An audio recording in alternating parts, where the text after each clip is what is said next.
Hello বন্ধুরা, সবাইকে স্বাগত অপর্ণাস ফ্লেভারফুল রেসিপিতে। আজকে কিন্তু আর কোনো রান্না নিয়ে আসিনি, আজকে নিয়ে এসেছি শুধুমাত্র একটু গল্পের ঝুলি। তো চলুন আজকে আমরা একটুখানি বরঞ্চ গল্প করি সে আমাদের ছোটোবেলা, যেটা নাকি আমাদের জীবন থেকে হারিয়ে গেছে, যেটা এখন শুধু স্মৃতি হয়েই আমাদের জীবনে রয়ে গেছে। ছোটোবেলার স্মৃতিগুলোকে আমরা কিন্তু আমাদের মনের মণিকোঠায় একেবারে অমূল্য রতনের মতো আগলিয়ে নিয়ে থাকি, তাই না বলুন? ছোটোবেলার কত স্মৃতি, এক একজনের এক একটা স্মৃতি। এই তো আমার মনে পড়ছে আমাদের বাড়ির, যখন আমরা বাড়ির দিকে যেতাম আর কি, আমরা একটা মানে আমার মামা বাড়ি ছিল 10 নম্বর ওয়ার্ডে, আর সেখানেই আমরা অন্য একটা বাড়িতে ভাড়া থাকতাম। ছোটোবেলার কথা বলছি, পরে আমরা অবশ্য আমার দিদা আমাদের সবাইকে মামা বাড়িতে জায়গা দিয়েছিল, তো সবাই আমরা মানে মামা মামি সবাই আমরা ওই মা মাসি আমাদের একটা বাড়িতে আমরা সবাই থাকতাম। কিন্তু প্রথম দিকে কয়েক বছর কিন্তু আমরা ভাড়া বাড়িতে থাকতাম, তখন আমরা খুব ছোট ছিলাম, এই 7-8-এ পড়ি আর কি। তো সেই সময়কার স্মৃতিগুলো মানে আমার এত ভালো লাগে। সেই মনে আছে বেশ শীতকাল যখন, তো আমাদের ওখানে একটা তেঁতুল গাছ ছিল। তো আমরা সব বন্ধুরা মিলে, যে দুপুর দিকে হতো, 3টে 3:30 হতো, মায়েরা যখন ঘুমিয়ে পড়তো, আমরা চুপি চুপি দরজা খুলে আমরা চলে যেতাম সেই দুপুরবেলা তেঁতুল গাছের নিচে তেঁতুল কোড়ানোর জন্য। তো সেই স্মৃতিগুলো, সে বন্ধুরা মিলে তেঁতুল কোড়ানো, তারপর কারোর বাড়ি থেকে একটুখানি বিট নুন, বা বিট নুন তখন আর কোথায় ছিল, তখন ছিল এমনি সাদা নুন, তো সেই নুন নিয়ে এসে সেই তেঁতুল মাখা। অথবা আমার মনে আছে আমাদের পাশে 2-3টে বাড়ির পরে একটা বাড়িতে ছিল একটা বিশাল বড় কুল গাছ। তো আমরা কি করতাম, সেই কুল গাছের নিচে চলে যেতাম কুল কোড়াতে। আর কুল গাছের যে মালকিন, সে সারাক্ষণ ওই দুপুরবেলা বসে বসে কুল গাছ পাহারা দিত আমাদের জন্য। মানে আমরা যদি চুরি করতে চলে যাই, কিন্তু আমাদের মানে ধরতে পারতো না। যখনই উনি ঘরের ভেতর ঢুকেছে বা খাবার খেতে ঢুকেছে, আমরা সঙ্গে সঙ্গে কুল গাছ নাড়িয়ে নাড়িয়ে বেশ সুন্দর গোল গোল গোল একদম হলুদ হলুদ হয়ে যাওয়া যে কুলগুলো। আর সত্যি এত জায়গায় কুল খেয়েছি, কিন্তু সেই কুলের স্বাদ মানে অসম্ভব সুন্দর। বেশ একটু বেলে বেলে টাইপের কুলগুলো, আর সেই কুলের মধ্যে একটু নুন মাখিয়ে টক একেবারে কুল ছিল। মানে ওটাকে যে কাঁচা লঙ্কা দিয়ে মাখবো সেই সময় কারোর ছিল না। গাছ থেকে মানে পেরে তুলতাম আর নুনে ডোবাতাম আর গালের মধ্যে দিয়ে দিতাম, আর সেই টকে পুরো চোখ মুখ একদম মানে শিরশির করে উঠতো। কিন্তু এখন তো ভাবতেই পারি না যে দুপুরবেলা ভাত খাওয়ার পরই কুল খাবো, একেবারে অ্যাসিডিটিতে মরে যাব। সব বন্ধুরা মিলে, সবাই মিলে, একটা বাড়ির ছিল একটা বাড়ি থেকে আরেকটা বাড়িতে যেতে হলে একটা পাঁচিল ছিল, ইটের পাঁচিল ছিল। সেই পাঁচিলের মধ্যে আমরা উঠে, মানে খুব উঁচু পাঁচিল ছিল না, সেই পাঁচিলের মধ্যে উঠে বসে আমরা পা পা মানে পাটাকে নিচের দিকে করে বসে, আর পাঁচিলের মধ্যে আমরা সব সার দিয়ে বসতাম। আর তার পাশেই ছিল সেই কুল গাছটা। কখনো পাঁচিলে দাঁড়াচ্ছি, কুল পাড়ছি, খাচ্ছি, আবার পাঁচিলের মধ্যে বসে বসে সেই কি নির্ভেজাল আড্ডা, কত গল্প, কত রকমের যে গল্প হতো, সেটা বলার মতো না। সেই কথাগুলো, সেই স্মৃতির, সেই পটে লেখা যে ছবিগুলো, সেগুলো আজও তেমনি অক্ষত আছে, শুধু হারিয়ে গেছে সেই বন্ধুগুলো। কোথায় কোথায় কার বিয়ে হয়েছে, কোথায় চলে গেছে, আর কোনো জায়গায় আর মানে যোগাযোগ নেই, এমনকি ফেসবুকেও আর তাদেরকে দেখতে পারি না। তো সব কিছু হারিয়ে যায় ঠিকই, আবার কিছু কিছু জিনিস আমাদের মনের মণিকোঠায় রত্নসম আমরা সেটাকে সঞ্চিত করে রাখি।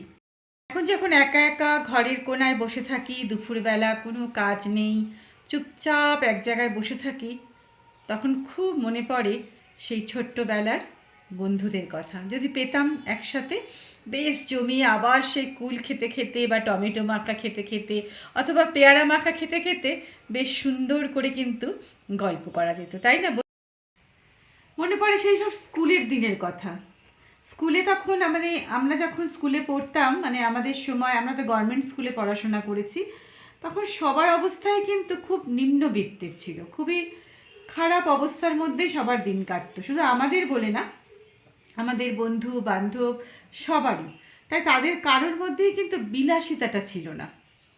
আর সবাই সেই অ্যালুমিনিয়ামের টিফিন ডাব্বায় করে কেউ দুটো রুটি, একটু আলু ভাজা, অথবা কেউ একটু রুটি তরকারি, আবার কেউ যেন, আমরা তো আমার মনেই পড়ে না আমি কখনো টিফিন নিয়ে গেছি বলে।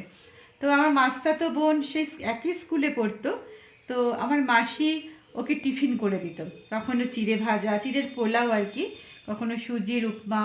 তো এসে আমি আরও অন্য সেকশনে পড়তাম একই ক্লাসে, তো ও এসে আমাকে ডাকতে আসতো, চল চল খাবি, চল টিফিন খাবি।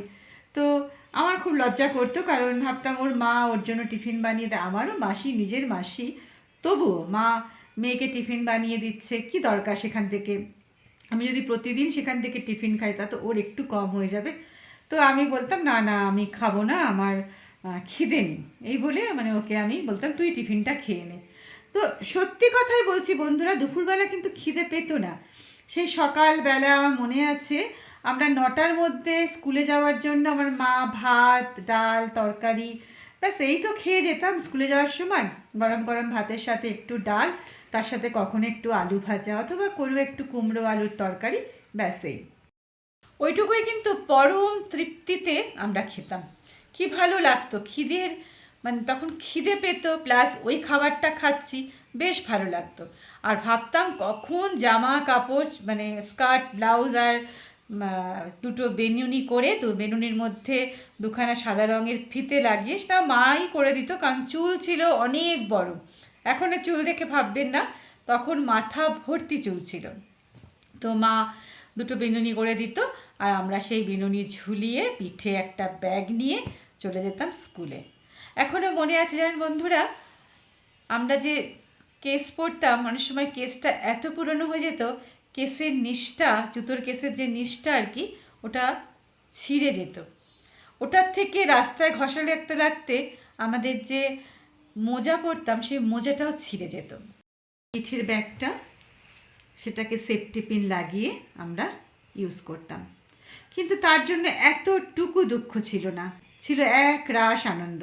ভাবতাম কখন স্কুলে যাব, কখন ক্লাসের মধ্যে ব্যাগটা রাখবো, আর শুরু করে দেবো বন্ধুরা মিলে খেলা, ইচিং বিচিং চিচিং চা, আলু ভাতে মেখে খা, এই ছিল আমাদের স্কুলে যাওয়ার পরে খেলা। এত খেলতাম, এত খেলতাম, আমার এখনও মনে আছে আমাদের স্কার্টের ওপরে যে সাদা রঙের টপটা, সেটা পুরো ভিজে যেত। লাস্টের দিকে এমন হলো যে আমাদের হেডমিস্ট্রেস বলতো যে তোরা, দারোয়ানকে বলতো তুমি কিন্তু 9:30টার আগে কখনোই স্কুলের দরজা খুলবে না, কারণ সব বাচ্চারা এসে এত আমরা খেলতাম, এত আমরা হাঁপিয়ে যেতাম, যে আমাদের এতটুকু দম থাকতো না যে আমরা বসে বসে আবার ক্লাসগুলি করব। তো বুঝতে পারছেন তো কতটা আনন্দের সাথে ছোটোবেলা কেটেছে। ছোটোবেলাটা যেরকম আনন্দ জড়িয়েছিল, ততটাই কিন্তু ছোটোবেলাটার মধ্যে জড়িয়েছিল অভাব দারিদ্র্য। কিন্তু আনন্দকে নিচে ফেলে অভাব দারিদ্র্য কখনোই ওপরের দিকে উঠতে পারেনি। আসলে আমার মনে হয় অভাব বা দারিদ্রতা কিন্তু অর্থে থাকে না, অভাব বা দারিদ্রতা থাকে মানুষের মনে, তাই না? আজ তো কত দামি দামি ব্যাগ আছে আমার কাছে, কিন্তু সেই স্কাই কালারের রং ওঠা সেফটি পিন লাগানো সেই ব্যাগটা আজও মনে আছে। এরপরে তো কত ব্যাগ এসছে গেছে, আমার একটু পুরনো হয়ে গেলে একে তাকে ব্যাগ দিয়ে দিয়েছি, আমার বাড়িতে কাজ করে সেই মেয়েগুলোকে কতবার কত রকমের ব্যাগ দিয়ে দিয়েছি, সেই ব্যাগগুলোর কথা আমার এতটুকুও মনে নেই। কিন্তু সেই যে স্কাই কালারের এক ছিঁড়ে ছিঁড়ে যাওয়া সেফটি পিন লাগানো ব্যাগটা আজও কিন্তু আমার মনের মণিকোঠায় ততটাই উজ্জ্বল হয়ে আছে।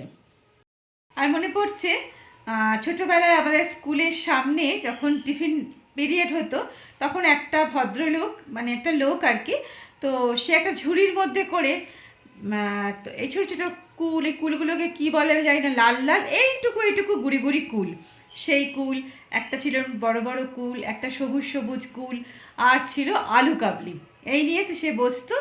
আর সঙ্গে রাখতেও, সেই ভদ্রলোক সঙ্গে রাখতো কারেন্ট বিট নুন। আপনারা কি কখনো কালো রঙের কারেন্ট বিট নুন খেয়েছেন? আমরা কি করতাম, 10 পয়সার ওই কালো বিট নুন কিনতাম, যে কোনো একজন কিনতাম, আমাদের বন্ধুদের 7-8 জন বন্ধুদের মধ্যে যে কোনো একজন বন্ধু সেই কারেন্ট বিট নুনটা আমরা কিনতাম, কিনে সেই বিট নুনের একটু একটু করে অংশ নিয়ে জিভের মাঝখানটাতে দিয়ে দিতাম। ওফ বাপ পুরো একদম এত কারেন্ট দিত, পুরো মানে মাথা অবধি মানে কারেন্ট লেগে যেত এরকম আর কি। কিন্তু মানে তার যে মজা, ওই কারেন্ট বিট নুন খাওয়ার যে মজা, মানে সেটা যে না খেয়েছে সে কিন্তু সেটা বুঝতে পারবে না। আপনারা হয়তো অনেকে কারেন্ট বিট নুন জানেন না কীরকম হয়, কিন্তু যে খেয়েছে সে বুঝবে। এখনও কি পশ্চিমবঙ্গে সে কারেন্ট বিট নুন পাওয়া যায় কি জানি না।